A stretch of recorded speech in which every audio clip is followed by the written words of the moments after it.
besar setiamu Tuhan, kami bersyukur padamu buat hari yang baru, berkat yang baru. Haleluya, sebab Engkau Bapa yang baik. Kami bersyukur Tuhan, kami percaya Tuhan menyertai sepanjang hari ini, dan Tuhan memberkati.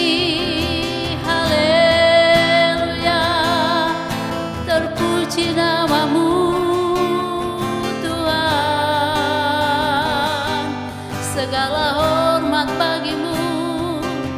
Haleluya, terima kasih buat berkat melimpah, berkat melimpah.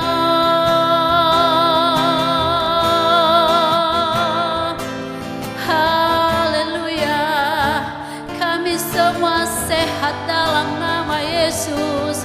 Haleluya,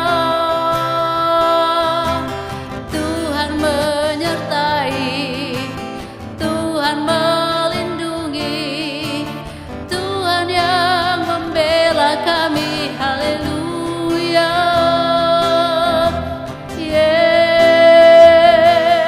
Yesusku dahsyat, Engkau berkuasa. Haleluya, Yesus, kami bersyukur padamu ya Bapa. Haleluya,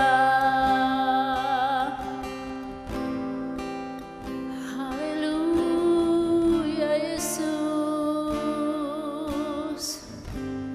Ku naikkan syukurku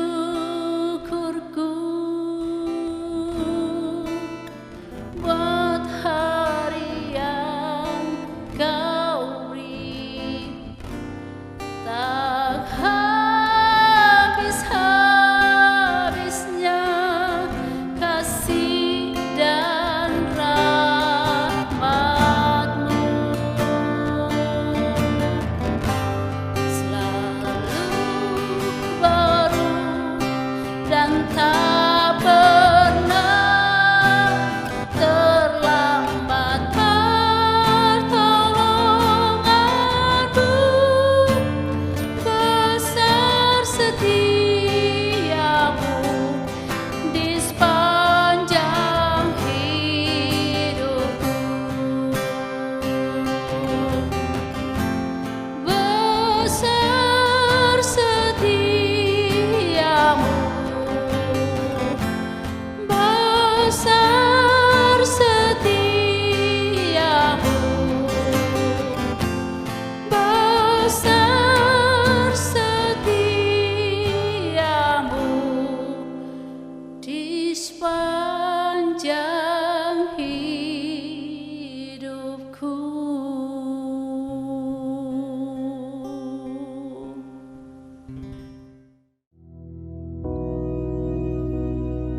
Bapa kami yang di surga, dikuduskanlah namamu, datanglah kerajaan-Mu, jadilah kehendak-Mu di bumi seperti di surga. Berikanlah kami pada hari ini makanan kami yang secukupnya, dan ampunilah kami akan kesalahan kami, seperti kami juga mengampuni orang yang bersalah kepada kami. Dan janganlah membawa kami ke dalam pencobaan, tetapi lepaskanlah kami daripada yang jahat. Karena Engkaulah yang empunya kerajaan dan kuasa dan kemuliaan sampai selama-lamanya. Amin.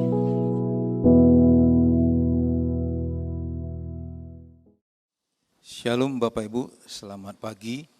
Kita berjumpa lagi pagi hari ini semua kaum orang Tuhan.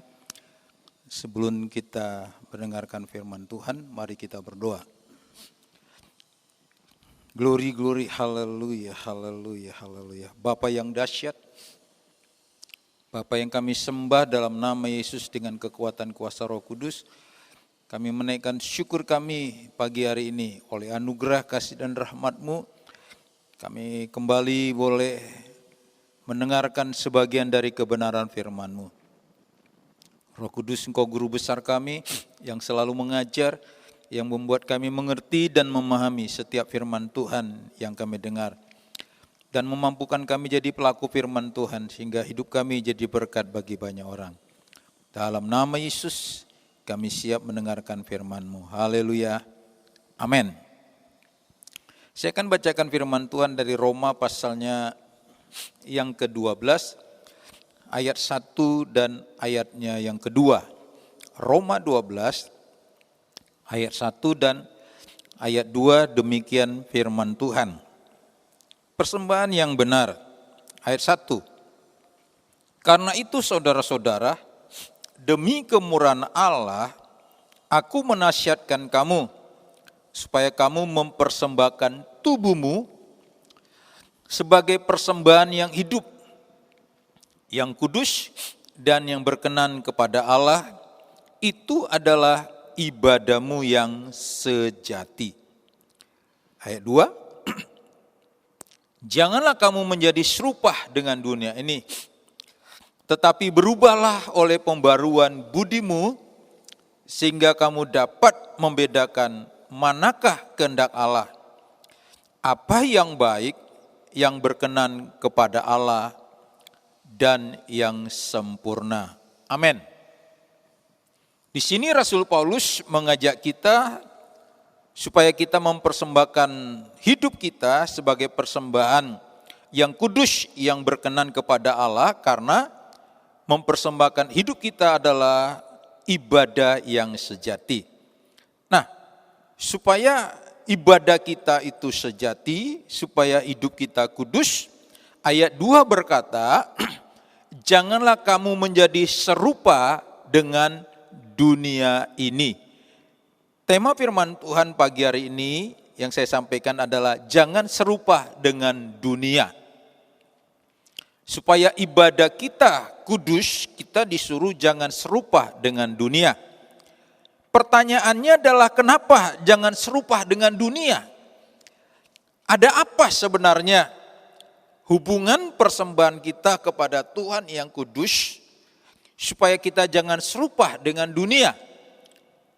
Kita tahu bahwa namanya kudus itu hanya bagi sorga, bagi Tuhan. Bagi dunia tidak ada yang kudus.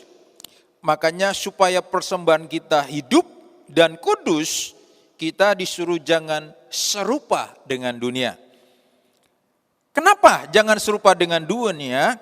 Yang pertama, saya akan bacakan di dalam 1 Petrus 1 ayat 1 dan 2.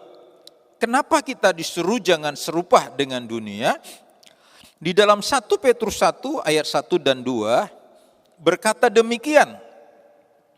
1 Petrus 1 ayat 1 dan 2.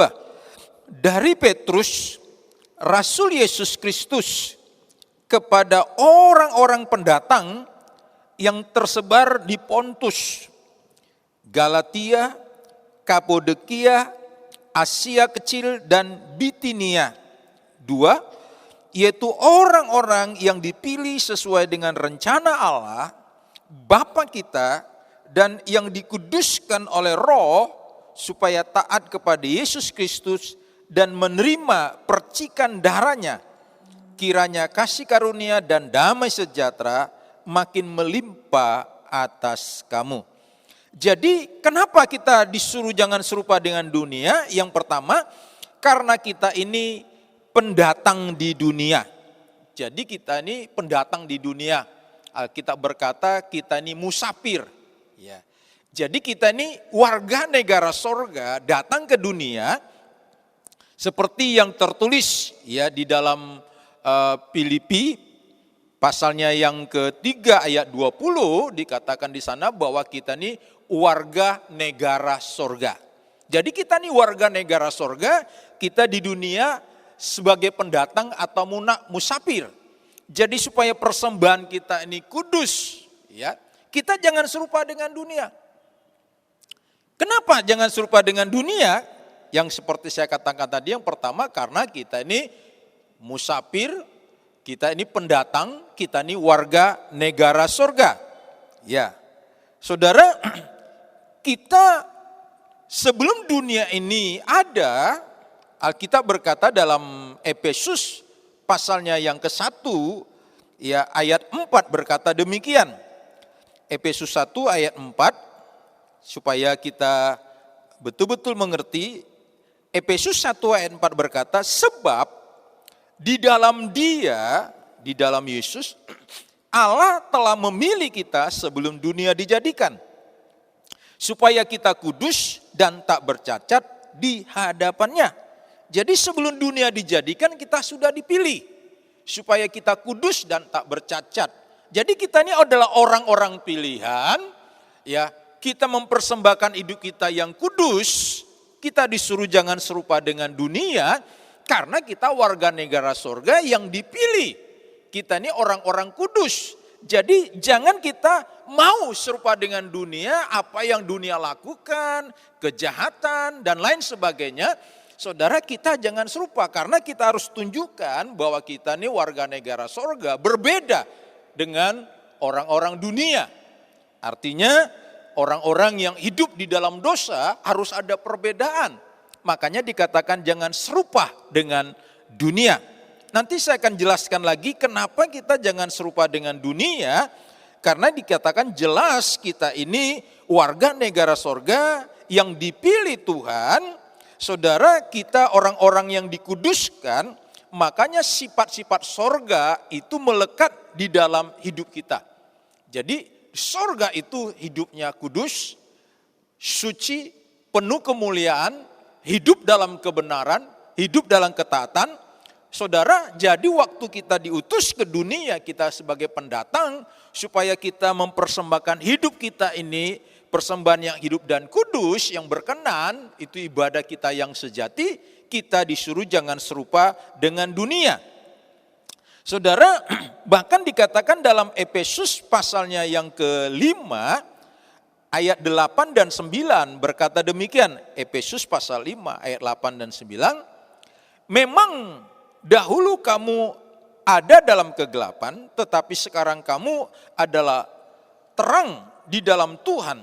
Sebab itu hiduplah sebagai anak-anak terang, karena terang hanya berbuahkan kebaikan, dan keadilan dan kebenaran.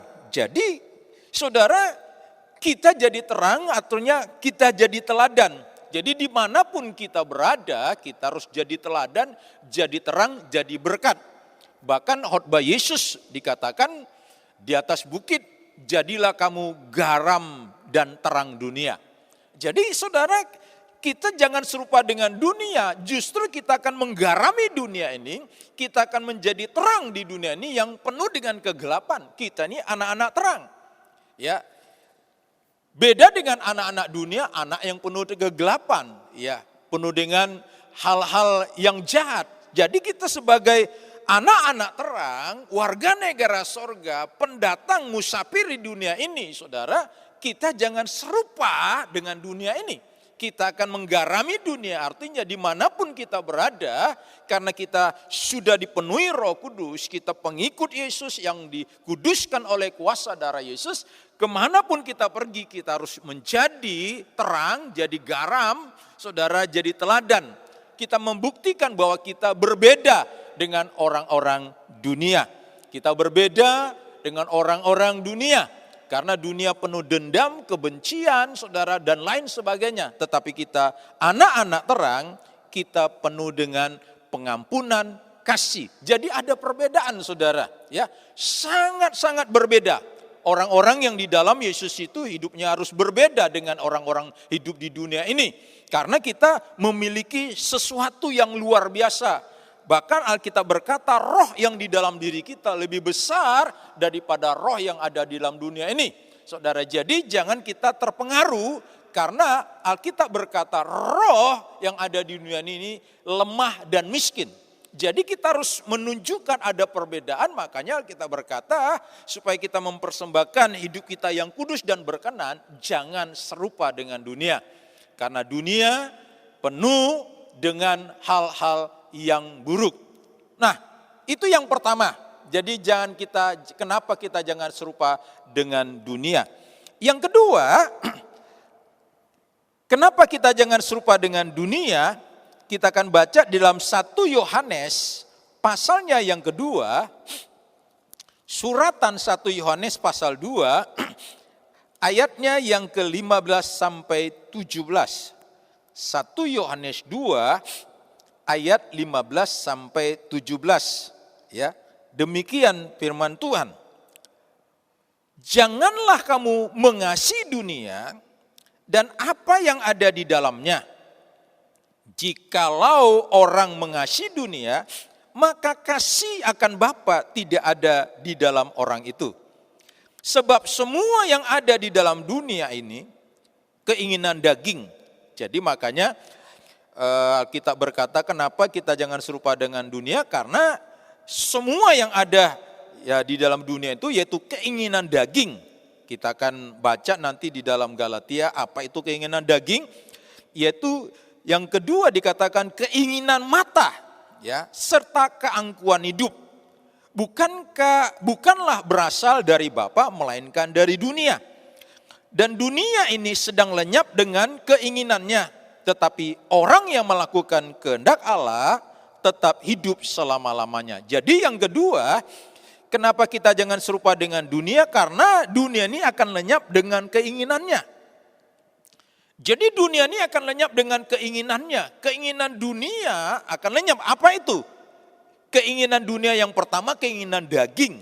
Ya, coba kita lihat di dalam Galatia pasalnya yang kelima, jelas sekali di sana keinginan daging itu, saudara. Kita lihat apa itu keinginan daging dalam Galatia pasalnya yang kelima.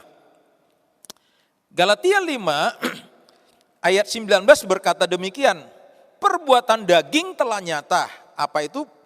Yaitu percabulan, kecemaran, hawa nafsu, penyembahan berhala, sihir, perseteruan, peleserian, iri hati, amarah, kepentingan diri sendiri, percederaan, roh pemecah, kedengkian, kemabukan, pesta pora, dan sebagainya. Ini keinginan daging, makanya keinginan daging itu akan lenyap. Sebab itu Tuhan berkata jangan kita serupa dengan dunia. Karena dunia akan lenyap dengan keinginannya. Nah, kalau kita kepingin seperti dunia, saudara, ya hidup kita akan hidup di dalam dosa terus. Kenapa keinginan dunia, nafsu, percabulan, persinahan, itu keinginan dunia, keinginan daging, saudara. Ya, ingin memuaskan daging ini. Tetapi sorga berbeda, hidupnya hidup dalam kebenaran, hidup dalam kebebasan, hidup dalam pengampunan, hidup dalam kasih. Sangat berbeda dengan keinginan dunia. Saudara, keinginan daging itu akan lenyap semuanya. Nah, sebab itu Tuhan berkata kenapa kita jangan serupa dengan dunia, karena saudara keinginan daging, keinginan dunia ini akan lenyap. Dikatakan keinginan mata, ya keinginan mata, karena memang ya semua ya ditawarkan dunia ini keinginan mata. Apa yang dilihat, Alkitab berkata mata ini gak pernah puas melihat, ya gak pernah puas. Jadi dunia ini menawarkan keinginan mata, ya sehingga saudara apa yang kita ingin lihat semuanya kepingin diinginin. Saudara, bukan berarti kita tidak kepingin punya rumah, tidak kepingin punya kendaraan atau alat-alat elektronik, bukan. Tapi keinginan ya dari pengaruh keinginan daging tadi membawa keinginan mata menjadi kuat. Sedangkan keinginan mata ini akan lenyap semuanya. Artinya apapun yang kita punya di dunia ini akan lenyap. Tidak ada yang abadi.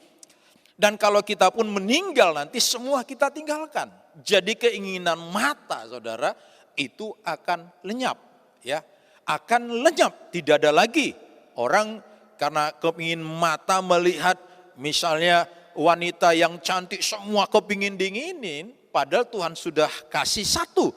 Tapi karena keinginan daging nih, keinginan mata ini begitu kuat, saudara akhirnya ya hidup tidak karuan, rumah tangga hancur gara-gara keinginan matanya lebih kuat. Sebab itu Tuhan berkata ini akan lenyap, keinginan mata akan lenyap.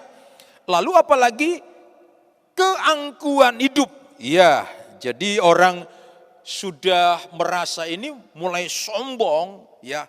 Kita sebagai orang-orang kerajaan sorga, Tuhan selalu mengajarkan hidup dalam kerendahan hati, bukan keangkuhan, bukan kesombongan, saudara. Jadi makanya jangan kita serupa dengan dunia. Dunia berbeda. Dunia selalu keinginan dagingnya lebih kuat, keinginan dunianya lebih kuat. Tapi kita harus seperti anak-anak Tuhan, warga negara sorga, keinginan sorganya yang harus lebih kuat. Makanya Alkitab berkata dalam kitab Kolose pasal yang ketiga, hendaklah kita mencari perkara-perkara yang di atas. Kenapa? Apakah perkara yang di bumi kita tidak cari?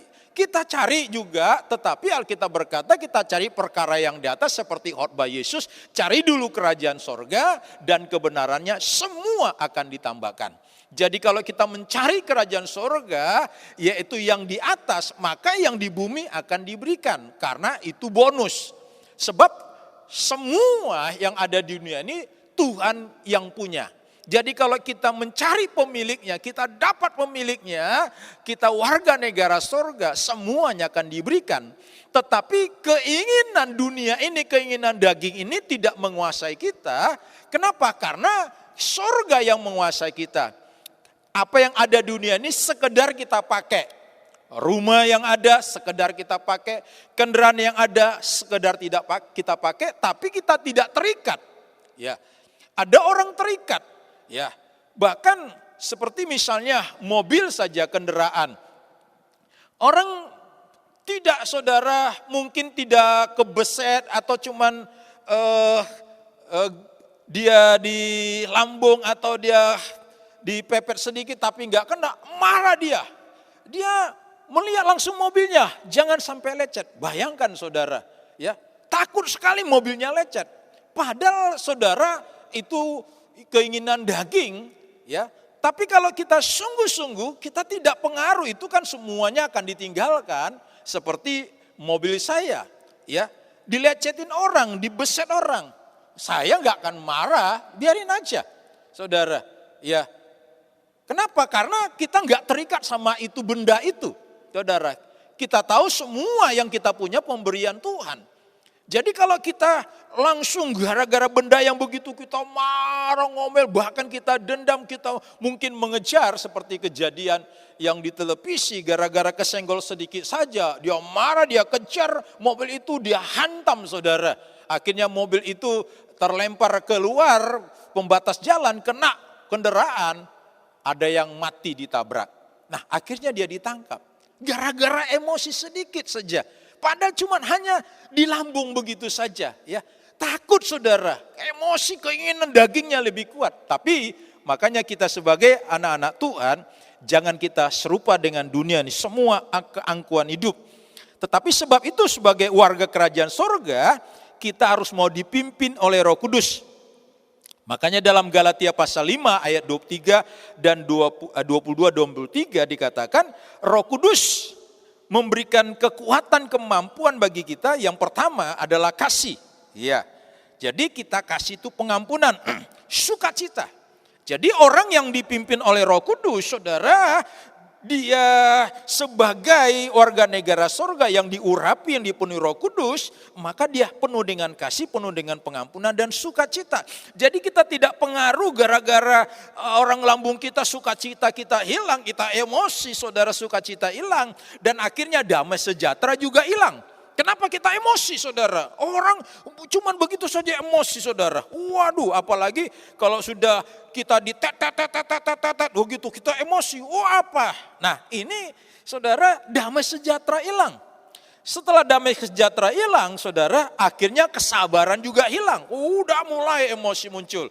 Sudah kesabaran hilang, kemurahannya hilang, kebaikannya hilang. Saudara, tetapi buah roh itu memberikan kita kasih, sukacita, damai sejahtera. Saudara, kita sabar, ya orang mau apa yang saja silakan. Saya begitu saja. Kalau orang mau lambung silakan, saudara. Ya orang tetet silakan, saya bilang silakan duluan. Saudara, orang emosi. Kenapa? Karena kita tidak harus serupa dengan dunia, karena dunia dengan keinginannya akan lenyap, tetapi keinginan surga kekal selama-lamanya. Nah, sebab itu saudara, sebagai warga negara surga dikatakan kita akan nanti memiliki langit bumi dan baru. Jadi surga itu sangat indah, hidup kita dalam kekekalan. Jadi kesimpulannya, kita warga kerajaan surga sebagai anak-anak Bapa yang dipilih dan diberkati Tuhan, ya, kita harus jangan serupa dengan dunia. Kenapa? Karena dunia akan lenyap dan binasa, dunia jahat dan kejam, membalas kejahatan dengan kejahatan itulah dunia. Tapi kita anak Tuhan, kata Alkitab dalam Roma pasal 12, kalahkan kejahatan dengan kebaikan. Dan saudara, maka dalam Galatia pasal 4 ayat 9 berkata, roh dunia ini lemah dan miskin, tapi Roh Kudus kuat dan kaya. Ya, saya ulangi, roh dunia ini lemah dan miskin, tetapi Roh Kudus kuat dan kaya. Nah, jadi kalau kita tidak mau serupa dengan dunia, kita hidup di dalam Roh Kudus, maka Roh Kudus memberikan kekuatan, kemampuan supaya kita, saudara, tidak mengikuti keinginan daging, keinginan mata, gangguan hidup, saudara, dan Roh Kudus memberikan kita kaya dalam rohani, ya, kaya dalam rohani, kaya dalam iman, maka nanti jasmani pun pasti mengikutinya. Nah, inilah firman Tuhan yang datang pada kita pagi hari ini, supaya kita jangan serupa dengan dunia ini, sehingga persembahan kita hidup kudus dan berkenan kepada Bapa di sorga. Amin. Mari kita berdoa. Bapa yang dahsyat, Bapa yang kami sembah di dalam nama Yesus, kami menaikkan syukur kami. Kami bangga punya Yesus yang telah memilih kami sebelum dunia dijadikan, supaya kami kudus. Kami sebagai warga negara sorga jadi berkat, jadi teladan yang Kau tempatkan kami di dunia ini.